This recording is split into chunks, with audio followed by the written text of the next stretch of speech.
cameraman is ready. That means we can begin. Thank you, Benino, for staffing the camera. Does everyone know Benino, by the way, who's standing up here? He's going to capture this for the interwebs. So we are already behind. So the year is off to its typical start. We are now 4 minutes behind, and I'm obligated to make sure that folks who still want to give some feedback up on these get a chance to do so. So if you've not yet put your check marks up on these statements, you can do so quickly. There's plenty of pens on the bar tops there. And just be very quick, don't overthink it. But those will show up here again in this latter part of our conversation. I'm just checking the news to make sure nothing else awful has happened this morning. We are surrounded by violence on a regular basis, which is no great new news to anybody, sadly enough. And so the conversations that we have here about what it then means to be a community of faith in the midst of a world that is struggling with the realities of violence in an increasingly violent world, these kinds of conversations are particularly important and timely for us to be having today, because it is my perception that folks are wondering, where is the faith community on issues that matter? And so this comes as a regular invitation to us to get over ourselves and get over worrying about our own self-preservation and recognize that not only our identity but our purpose shows up in the degree to which we are paying attention to and responsive to the realities of the world around us, right? That is what incarnation means, that we take on the flesh of the place. And if we have flesh that has nerve endings in it, we can't help but be hurting, we can't help but be agitated and frustrated, maybe angry, and that is good. Those natural impulses are part of taking on the flesh of the place. And so when we talk about being the body of Christ in a particular place, that body has feelings, that body feels. And the body at its best knows how to interpret those feelings, how to respond to those feelings in a creative and constructive way. And at its most basic, that is the only reason faith communities exist, right? That we manifest today the same Jesus that was manifest 2,000 years ago, who had feelings, who responded to those feelings in a creative and constructive way to share good news and to begin to manifest the alternative society in the midst of a world that then was hurting and broken, as is our world now. And we are simply carrying that narrative forward. And when we really talk spiritually about what it is we do as church, when we're not just talking numbers and buildings and property, but talking the spirituality of it, we are the manifestation of that same body today. And everything we do is to that end, to do exactly what Jesus did then and now through us in response to the world and in loving service to God. So these conversations that we have every program year are all geared towards that. Every program year when we're together in a committed way for, say, 9 or 10 months when we're not at the lake, or even for like 3 months when you're not in the south warming up from the winters here. This is kind of a community of pilgrims, right? And so our times of crossing together as a committed community of faith where we see each other's eyeballs, it's not particularly consistent, right? Which makes it a little bit tricky to have some sense of unified identity and purpose, right? Because people always seem to be coming and going. People get back from the lake in the fall, and 1 month later, then the rest of the community leaves to go towards the equator. And so for that particular reason, it's very important that as a cathedral community, we do the hard work of cultivating a shared heart and a shared mind. Because we're not together as often as many faith communities are, we have to be really intentional about shaping a heart and mind when we are together. Because if we don't do that, then when people say, hey, what church do you go to? You say St. Mark's, you say, why do you go there? You say, I don't know, because the building is beautiful and the coffee hour is great. And then they would say, well, I could get that at most any church. And then there's no compelling reason to imagine giving their lives to this movement of the body. And so we need to, as evangelists, which we all are, right, because we're living evangelists, people will ask us, why are you part of St. Mark's? And we need to be able to say, because we share a heart and a mind.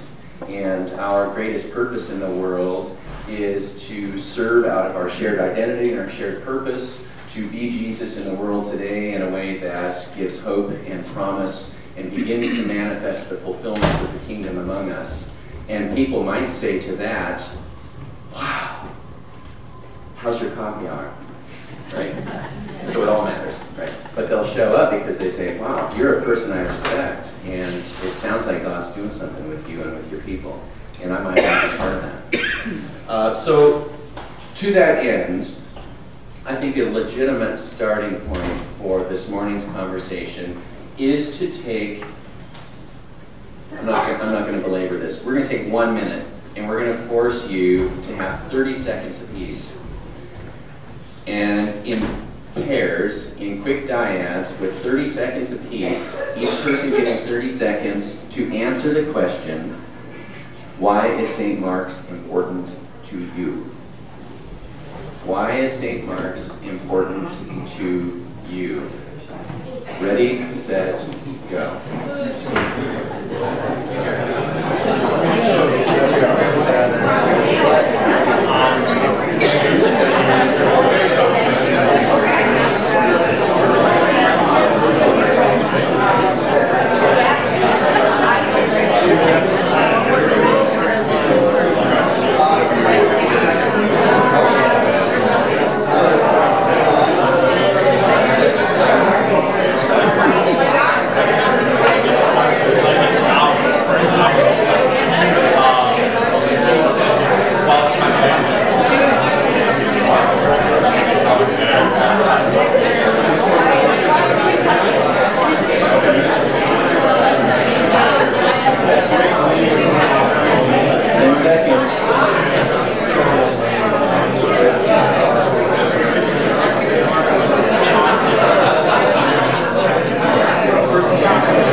Popcorn a word or two from the floor.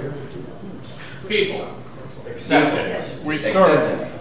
We serve. We serve. Holy Spirit.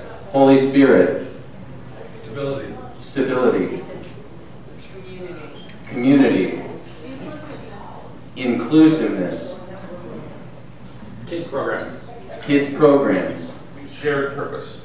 Shared purpose. Multiple ministries. Multiple ministries. Music. Music. Music.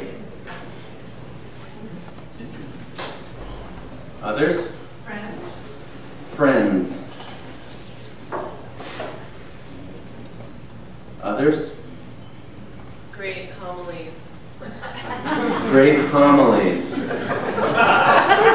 Round nose. Well, butter enough.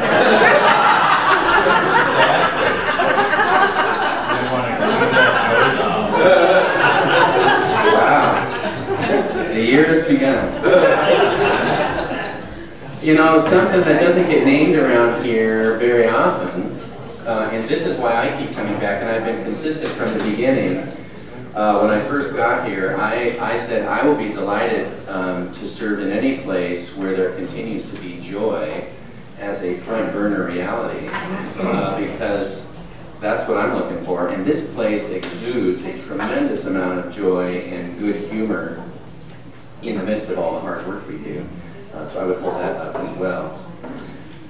So, organizationally, this is going to sound really crass for just a second. Organizationally, it's important to know that every gathering of people gathers together with a purpose, right? Every gathering gathers for purpose. And that purpose then sort of plays together with identity. It's sort of a chicken or the egg. Do we identify as being together and then share a purpose, or do we share a purpose and then identify being together? In the faith community, those two things go very closely together. Identity and purpose are always two parts of the same piece, two parts of the same whole. And it's important on a regular basis that the faith community come around again to getting clear on its fundamental sense of purpose and identity. And the reason it's important to do that is because as an enfleshed reality with people who spend most of their lives in other spheres of the world, like the workplace or in the civic life or with family or friends or whatever, we take on the realities of those places and can sometimes show up to the church with the assumption that the church is simply only ever the conglomeration of all those various realities. And the true part of that is that, in fact, the body is the people, right? And the body is most truly the body in the places where the people are. So when we talk about discipleship, which you'll hear me say unashamedly as an Episcopalian, we are disciples because we serve God in our daily lives 24/7. We manifest the God who we believe in 24/7. The true part of that statement that we are a conglomeration is that we are always church together wherever and whenever. That is true. When we come together, however, the challenging task of figuring out what is it that we do together that we can only do together, right? For which we must do, which isn't to be all things to all people, but it is to say together, the golden thread that binds all these disciples together in common identity and common cause is what? It's important every year that we get clear on that, right? Because we're sort of a snowball that's picking up all these influences. Now, it would be important, for example, for, I'm trying to think of a good example. Let's take In-N-Out Burger.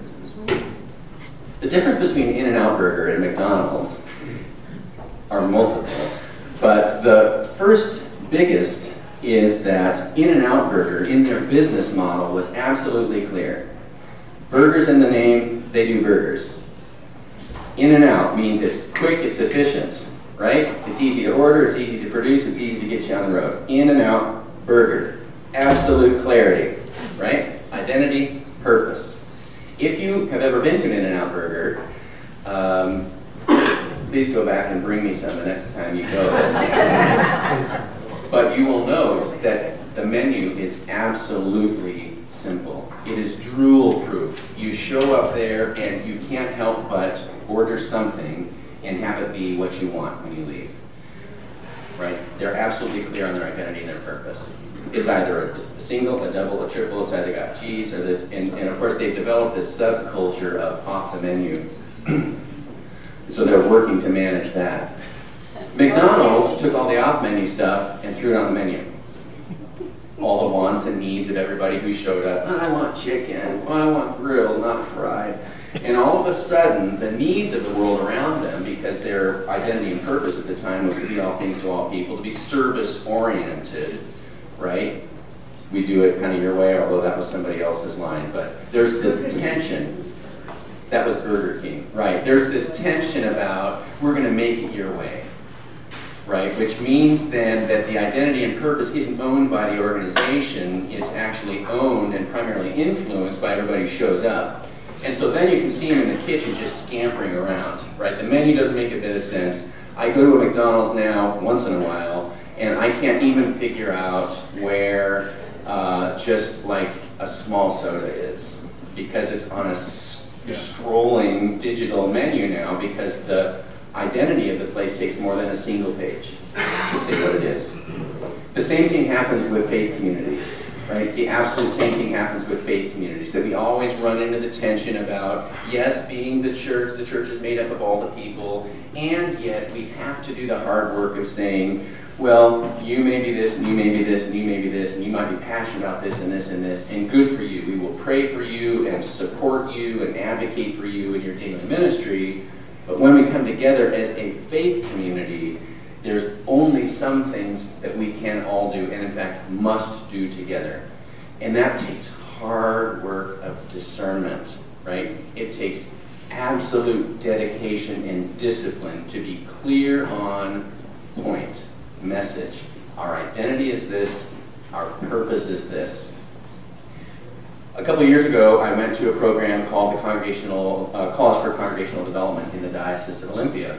And in the Diocese of Olympia, they had a fantastic clergy person who's now the bishop up in the Diocese of New Westminster in Vancouver, British Columbia, a woman by the name of Melissa Skelton, who was in her previous life a corporate consultant. She's the person who helped Tom's of Maine get clear on identity and purpose. That was her consulting gig. And she brought those skills into the church and created this College for Congregational Development. And the primary purpose of the College for Congregational Development is to help faith communities get clear on identity and purpose. Because what she was discovering was that underneath faith communities that were just kind of weighed down by the burdens of the whole world around them, they realized part of what's happening is everyone's trying to be all things to all people. Folks are propping up things that no longer have life or give life. And in the midst of that, their sense of self is failure, not success, right? And that cycle just spins. It becomes bad for the psyche, the morale is low, and then of course, who wants to be part of that faith community, right? Because life is hard enough that rather than showing up with a place where you feel worse coming out than when you went in. And in congregational development, Melissa identified 3 particular things that faith communities do, right? And that faith communities that are absolutely clear on what they do are doing 3 things well.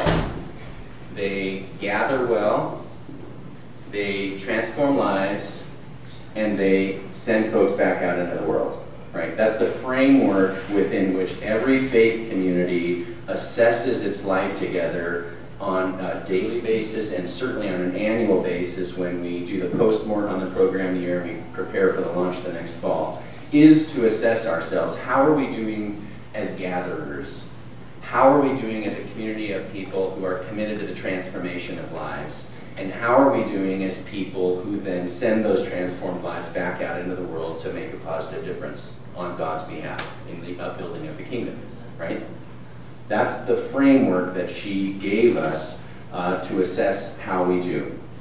And I have utilized that in every place that I have ever served since doing that. And it is the framework within which I assess kind of how life is going here at the cathedral, right? And it's, in fact, what we've done just now, right? We just did it. And the point of doing that is in a way really to get back to the basics. Back to the basics of what we do and don't do. And we've got this lined up over here. Do you mind if I walk over there and can folks just kind of turn heads briefly as we talk? I think this will carry over here.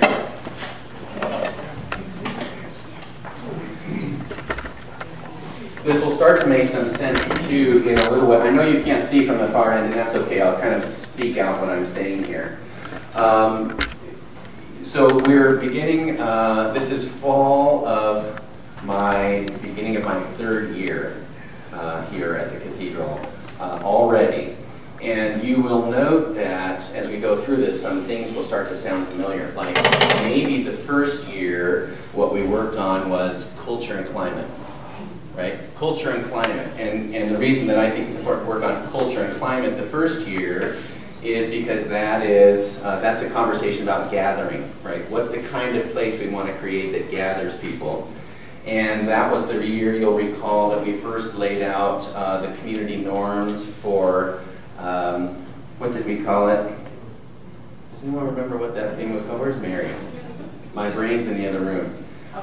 It was, it's basically the community covenant, right? The community covenant, which is about direct communication. It's about how we manage conflict. It's about norms for participating in the formal systems of the church if you want to be part of change, that we don't do parking lot conversations, at least not ones that are going to go anywhere. All right, it was a way of saying this is kind of how we're going to be together, and this is the atmosphere that we want to create. That was very intentional for a first year, and in my mind that's about gathering, right? Because the first thing is, it doesn't make any sense to talk about what our program is or what our outreach ministries are if we're a miserable place, right? Just at the first get-go, don't bother talking. You're not going to program your way into being amazing. You have to decide we're going to love each other. You have to decide we're going to care for each other and be kind, and we're going to be constructive in our conversation and communication. And then people might say, that's a healthy community I might consider being a part of, because my life is better being a part of it rather than worse, right? Full stop, at the most basic level. So this is about gathering first year. Second year, last year, we spent a lot of time just sort of streamlining the program, right? Talking about transformation. How is it that we think lives are transformed here at the cathedral? And some folks will recognize that there was a real sort of streamlining of what we do together, that we've really focused things on this one takeaway from a Sunday morning, that it's shared experience where everybody can come together for one thing, that is about group norming like we're doing today. It is about Episcopal 101. It is about Bible 101, helping everybody have the same toolkit to be participants in the life of faith here at the cathedral. That's what this 9 o'clock hour is about. And once a month, I as your dean get to show up and just kind of peppered a little bit with some of the why behind all that. So my stuff is always about trying to integrate and offer some level of explanation. So transformation was last year. And this year, as we'll get to it, is really about the sending component. If we've gathered well and we're healthy, if we've transformed our lives in such a way that we're prepared to manifest that transformation publicly, the sending is about how do we do that thoughtfully and deliberately and efficiently and effectively to the end of having the greatest impact as a collective. It isn't to diminish individual interest, but it is to say, let's figure out what are the things that we do best together, and let's do those things well. So that's this third year, is about sending. Gather, transform, send. So here's some statements to which lots of people put responses here, actually. It says here, in gathering, it's easy to connect at St. Mark's. And we've got sort of a smattering of stuff here, some heavy stuff here. Is there anybody who can see it well enough who'd like it to take a stab at interpreting that? Anyone want to interpret that data? What do you think that data says to us? This top one. That connection makes it easy for us to come back. Connection keeps us coming back, Yeah. right? What else do you see? Most people are about average, it seems. Yeah, so I'm seeing about 11 responses here and like 9 here.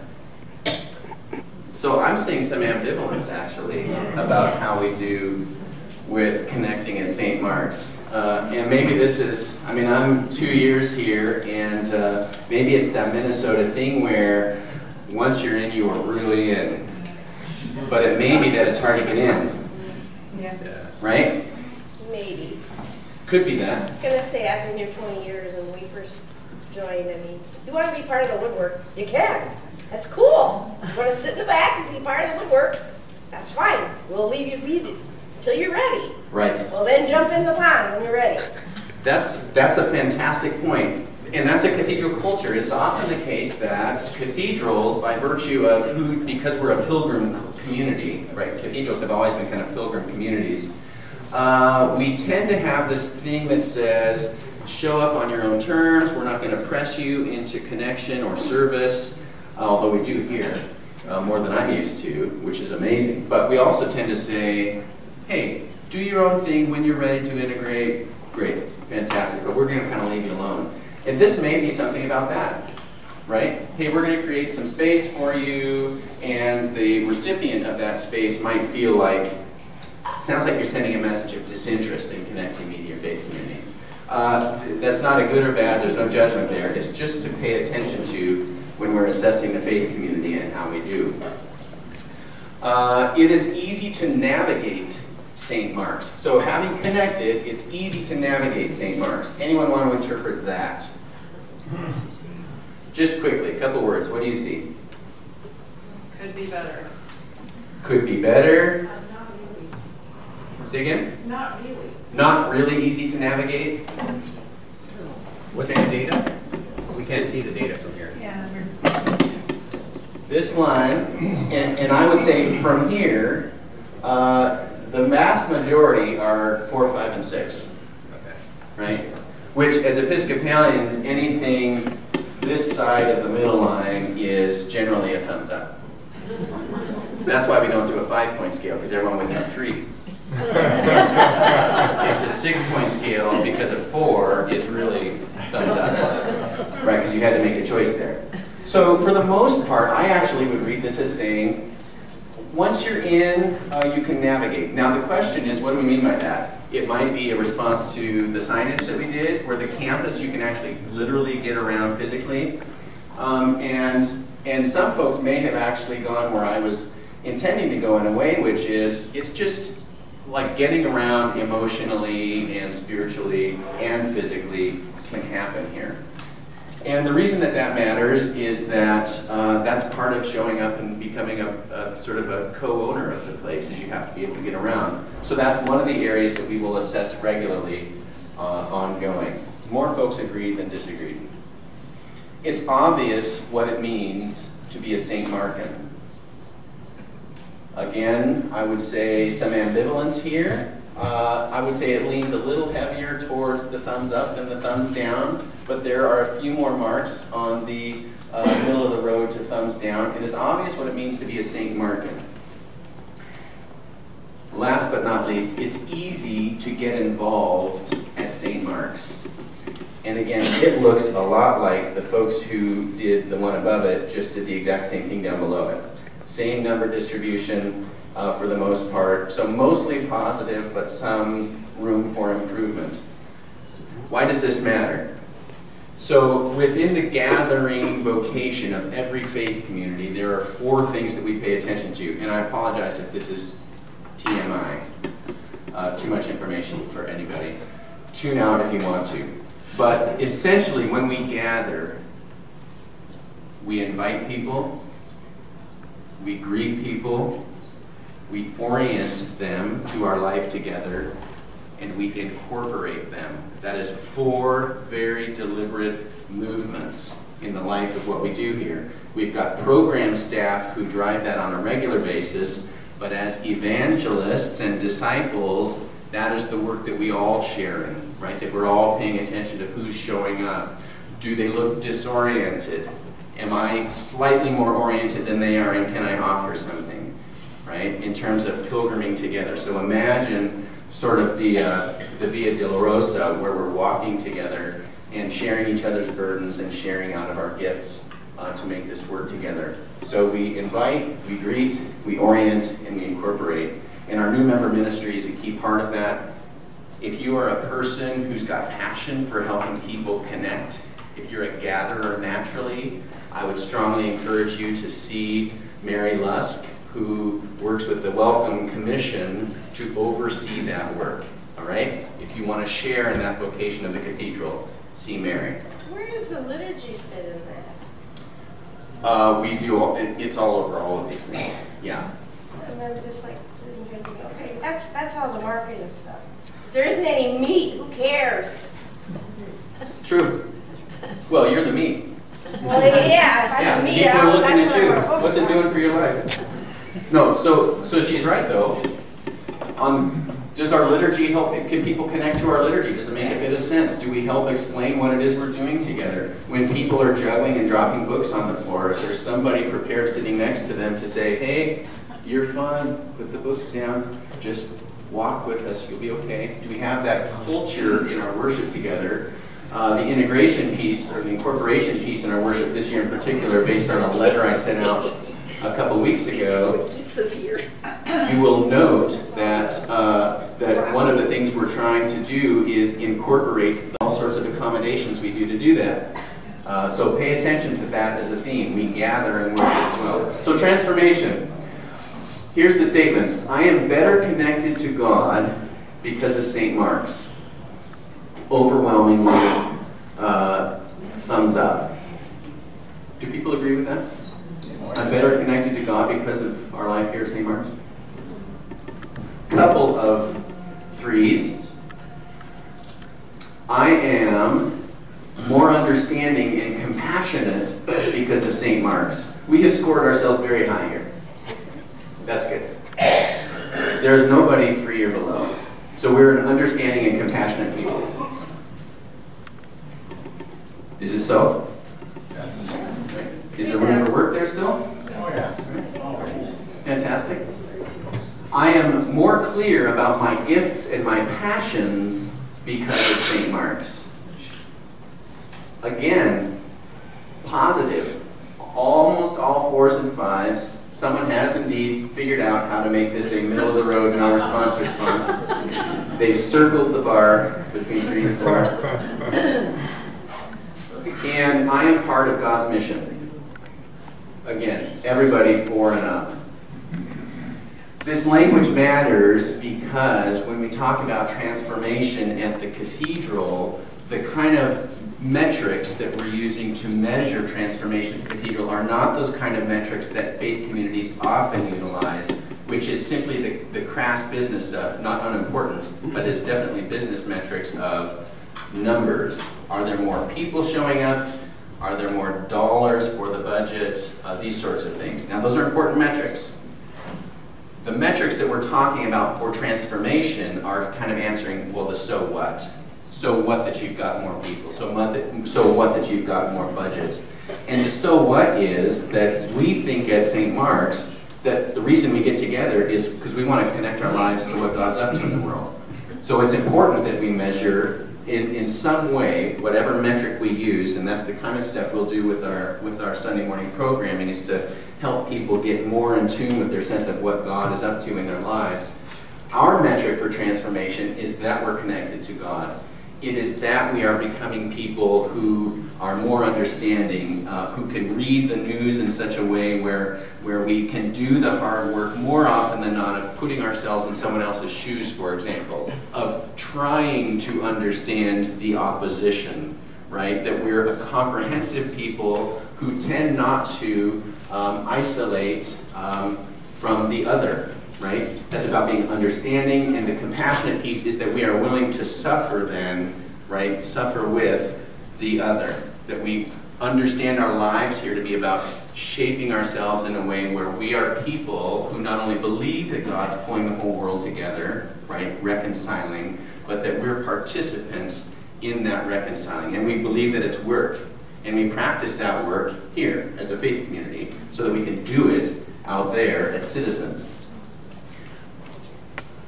It's important that we know about our gifts and our passions, because then we start to talk about vocation. One of the key transformational pieces of any faith community isn't simply that we know a lot about God and that we think God is pulling a world that's divided back together, but that we are absolutely clear about my gifts and my passions to participate in God's work of reconciliation. Everybody's got a different set of gifts and passions. Right? And it is the church's obligation to be a place where we have that conversation. What are you good at? What do you care about? What are the things that give you an instant headache? What kind of work gives you energy? What kind of work drains you? And we do that stuff together. We create opportunities to discern that, maybe even to practice it a little bit. And then we talk about following passion. Right? And somebody's gifts and passions may 100% be in their workplace. That is fantastic, right? So there's an integration there between daily life and life of faith. It is not unusual, though, that we might have somebody who's a corporate accountant who shows up to a church, the church sees that and instantly translates that to assume this person should be our treasurer, right? Because clearly their gifts and passions are numbers. And then you might ask them and they might say, that is the most mind-numbing work. That is not what I want to do on God's behalf through the church. But if we too quickly assume anything about our gifts and passions, and it's true for that individual as well, we have to give permission and opportunity for them to imagine themselves serving out of their gifts and passions in a new way. And again, we have those conversations and we create that space here to test and experiment with new gifts and passions. And then of course the question, I'm part of God's mission. Do we see our daily lives and our life together as contributing to what God is up to? Which first, of course, begs the question, do we have any idea what God is up to? And reconciliation is the word that has been pulled out of Ephesians as the guiding principle of everything we do. But like I said above, our work is about bringing together a divided world. And that looks a lot of different ways in a lot of different places. And if everything we do is about that, it gives us some sense that we're more about this than this other stuff. And it shapes everything we do together to bring people together. And if that's true, then how we gather matters, right? If God's a reconciler, then guess what? All of this is about reconciling, right? Because we're creating space for folks to show up. Okay, so last but not least, and this is to year 3. Here we are to year 3. And in year 3, as my letter from last Monday indicated, in year 3, we're going to take on the conversation, often fairly prickly, around what is our output, right? What's our outreach? What's the difference we intend to make in the world around us? And if we have done the work of assessing gathering and the work of assessing transformation, now we're doing the work of sending. What is it we're sending out into the world? Who are we sending? How are we sending it? And the primary vehicle that we'll talk about in a second is partnerships, which is framed by the diocesan narrative around missional innovative partnerships. So let's just see how we assess this first. First statement is, I know how my daily life is connected to God's mission. I would say overwhelmingly agree. 4s, 5s, and 6s, a couple 3s, and 1, 2. So people know how their daily life is connected to God's mission. I would love to know more about that because I still wonder sometimes. So if you have tricks to share with me, that would be great. That's a good spot for wondering, how are we joining God? I have opportunities to serve God's mission through St. Mark's. Again, overwhelmingly positive with 5s and 6s. That is going to be a spot we're going to talk about a lot this year moving forward as well. I'd be interested to hear what all those 5s and 6s have connected with as part of God's mission through St. Mark's. My faith makes a difference to the way I live my life. Again, overwhelmingly positive 5s and 6s, 1, 4, 1, 3. And final statement, I make a difference in the world. Overwhelmingly positive, 5s and 6s, 3 3s. I make a difference in the world. Anyone want to just say anything about that? Quick. I guess for me, I'm trying to figure out how that fits with your letter this week, because I'm still wrestling with that letter. And I don't know, I suspect there's quite a few other people in this room that are still wrestling with that letter. I'm not saying that it wasn't timely, it probably was. But there's still a part of me that's like, what happens to the people that were depending on us? Got it. I'll speak to that. Okay. Fair question. Others? Other comments? New insights? Light bulbs exploding? I responded to that stuff before you cut out Monday night supper in one space. Sounds like a repeat of the last question. Other questions? Upon reflection, couldn't the ministries that we're already doing, especially the two that may be or are being limited, couldn't they have been stepping stones to the other churches to encourage them to pick up what they're doing instead of us going empty-handed, more or less? Not exactly, and then we have Sunday night supper at the lunch. That's good, that's gonna continue. Any more questions about the stuff on the wall though? Because I will spend the whole time talking about at least launching the framework for this. Does the concept of gather, transform, send as a framework within which we understand our lives make sense? That we are gatherers, that we do hard work to transform for a purpose. And the question is about purpose now and output. How do we serve the world out of the work we've done? Does that make sense? Okay. Yes. Does it, and are we well reminded that the first year when I was here, fall of 2014, we created some community norms around culture and climate, right? Where we talked about community covenants, we agreed for direct communication. We are aware that there's a formal governance system at the cathedral that functions fairly well, that's open, that people can participate in. Committees and commissions, if you've got feedback or questions, it's wide open. So we invite candor and direct communication. Does it make sense in the second movement of that with transformation that what we're really doing in these first years together is trying as a collective to create a shared toolkit of the faith, that everybody has all the same tools in the toolkit, which is about Bible 101. It is about having some sense for how do you engage Scripture. How do we learn how to pray in the way that makes the most sense to us individually? How do we understand the ethos and the pathos of the Episcopal tradition of which we're a part? And then a couple of deep dives into some topical stuff. But all that is to say we are not topically driven on our formation, because what we're trying to do is form all of us with the same toolkit, and eventually the topical stuff will be an overlay to that. But our primary assumption is there's new folks showing up among us on a regular basis, and so our formation is geared and pointed directly at those folks, right? Folks who don't have any schema for any of this, because we're in a post-Christian society now, right? Most people have not grown up with knowledge of any of this stuff. And so as pilgrims along the way, while we might want to go deeper or wider with our information, to be pilgrims on the way with folks who have zero schema means that we show up to 101 courses with freshmen, right? We keep doing that. And the beauty is a couple things. One, it's great hospitality for folks who are truly new to us. Two, it reminds us we will never master any of this. We are always freshmen, right? So it is a reminder that going deep can be helpful, right? Go over the same old stuff year after year after year. So now we're going to go to the outreach piece. And I'm going to say right from the get-go, because of time limitations, this is a year-long process. This morning's conversation is not a referendum on a letter that I sent out on Monday. That letter is just definitive to launch a process of year-long discernment about what we're doing for outreach ministries.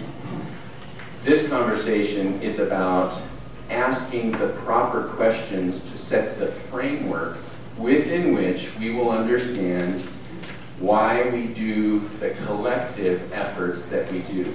And when we do collective efforts to make a difference in the community around us, are we doing so in a way that is the biggest bang for the buck, right? Because that's about stewardship, right? Are we utilizing our resources to make the best positive impact? And two, are we doing so in a way that is sustainable, right? Financially and people-wise, are we regularly incorporating new volunteers into the work? And is it in partnership? Because if we do believe that this is about reconciliation, then partnership is part of that. That we work across organizational boundaries to serve together, right? That's why we're getting out of silos, right? Because if we're going to reconcile, we probably ought to show up with some organization that's doing some fantastic work in a different part of town, maybe from a different perspective, right? We might learn from each other. So partnership is essential to that. So that is the framework within which we're looking at our current outreach ministries, right? The letter that we sent out is an assessment of Sunday night supper, Monday night supper, warm space, and sack lunch ministries, all of which are great in and of themselves, but it's time to assess them for the reasons that I said. And we're going to assess them within this framework of sending. And you're raising your hand, Mary? There might be people who did not receive the letter that Paul's referring to, and it's an email that was sent out on Monday. If you didn't get that, I suggest you go to the front page of our website and go down to the bottom right-hand side and click sign up for emails. There might be other emails that you're not receiving. But some people may not have email. How many need copies? And if somebody does not have email, let me know and we'll get you a copy of that today. So I want you to take 30 seconds and pick through that sheet of paper that just came out. Maybe 60 seconds. We've worked on gathering, we've worked on transformation, we are now working on sending. And we're going to work on sending within a particular framework of principles and practices. The principles and practices are intended to embody everything we say about gathering and about transformation. I think things we already thought we understood. Maybe we lost something. I will look for eyeballs to indicate that folks have read through this. While you're reading, quick question from Michael. My question would be, I think it would be helpful for people to know what kind of partner organizations we're thinking about partnering with. You bet. Happy to say that in just a sec. The slippery slope, I will tell you the slippery slope to answering that question is that because I'm a community organizer naturally, I've got all sorts of prescription for partnerships that come out of my relationships as the dean of the cathedral with members of the community. It would be a slippery slope for me to prescribe what those partnerships would be, which is why we're having a very deliberate process of identifying the various options for partnerships and asking our current outreach ministry leaders to do some discernment about who we actually want to partner with. Here are some examples. These are not prescriptions, they're examples. Right down the street, there's a school called Emerson Elementary. Are folks familiar with Emerson Elementary School? My kids went to it. It's a fantastic organization. They do incredibly meaningful work. They are 85% free and reduced lunch, like many of our public schools that have a difficult catchment. They are chronically under-resourced.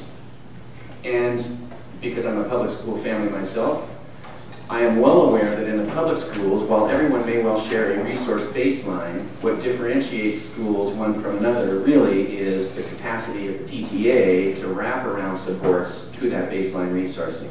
So personal story, my family runs through the Washburn catchment.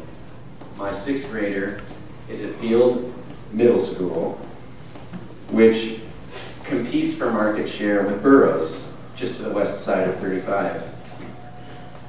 They share a baseline for resource.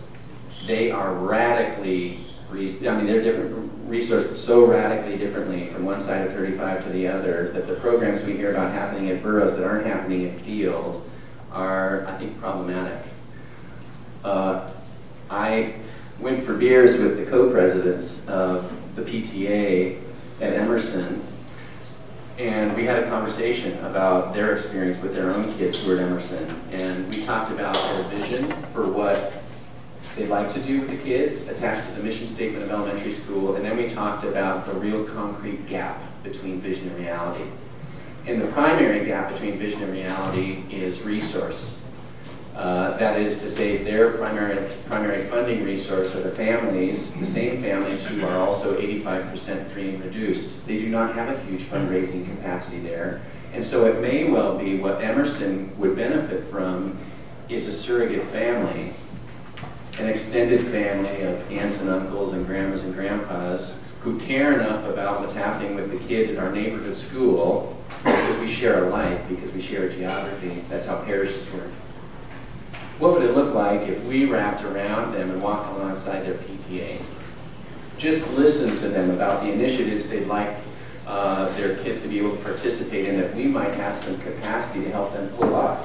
And there are several of them. We've got the list, and in fact, that's one of the organizations that our folks Discerning Partnership are going to listen in on everything they're doing, everything they have, everything they need, everything we might be able to contribute to the life they're trying to create over here at Emerson. That's a perfect example, and there are at least 3 other examples just like Emerson, right? Now, folks might have different philosophies about outreach ministries. We might think the best way to do outreach at St. Mark's is to own our own little thing, right? And that has been the church's motto, that we're the benefactor. We prefer to own it and do it. And this is begging us to think a little bit differently, which is to say, guess what? God's mission isn't just running through the cathedral. God's mission is happening right now, right down at Emerson Elementary. And guess what? That mission would benefit from us caring enough about God's mission happening there to show up, to build a relationship, to consider sharing resources of time, talent, and treasure with them to help that whole community of hundreds of kids have the future that those parents and educators desire for those kids. We could have that impact if we wanted, but we cannot have that impact doing what we're doing right now, right? So the reason we're having this sort of record scratch reassessment of what we're doing is because that dynamic is playing out several different times around us.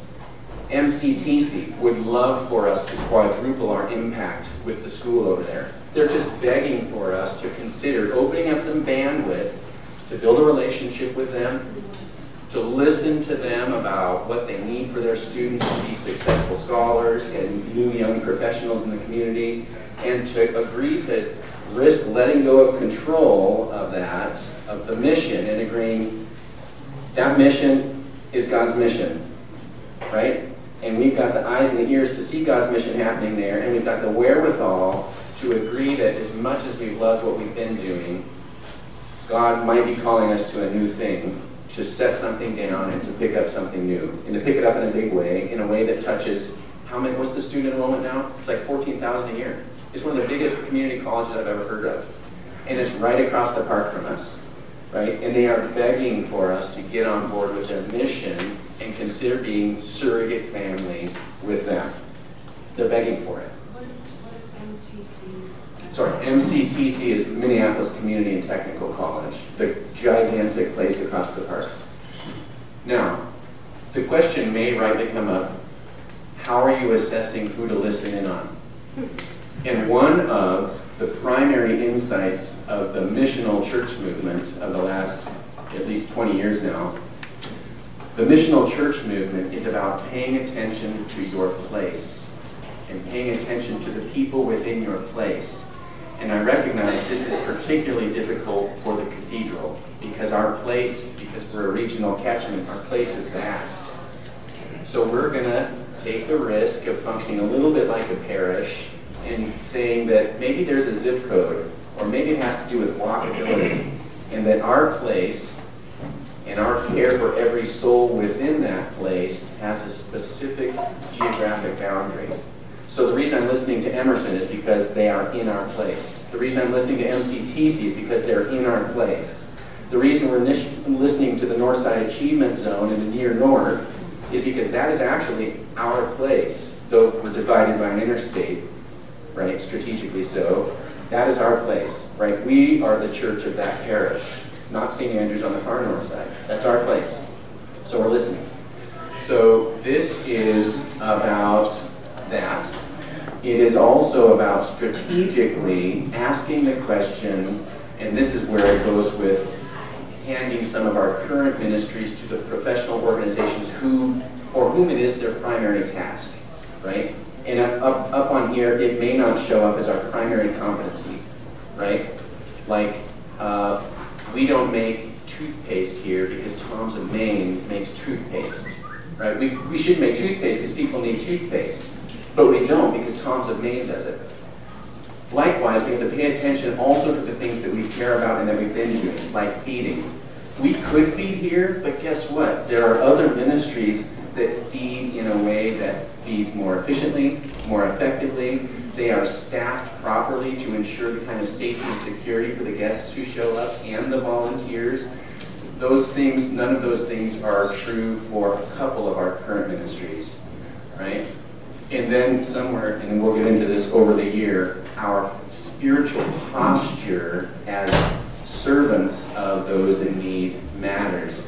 And so the ministries that we are going to continue, which do have the resource, they're sustainable, they're staffed for safety and security for volunteers and guests, those are the ones we're going to take a look at what's happening transformation-wise within that. And Sunday night supper is going to be the primary place for that.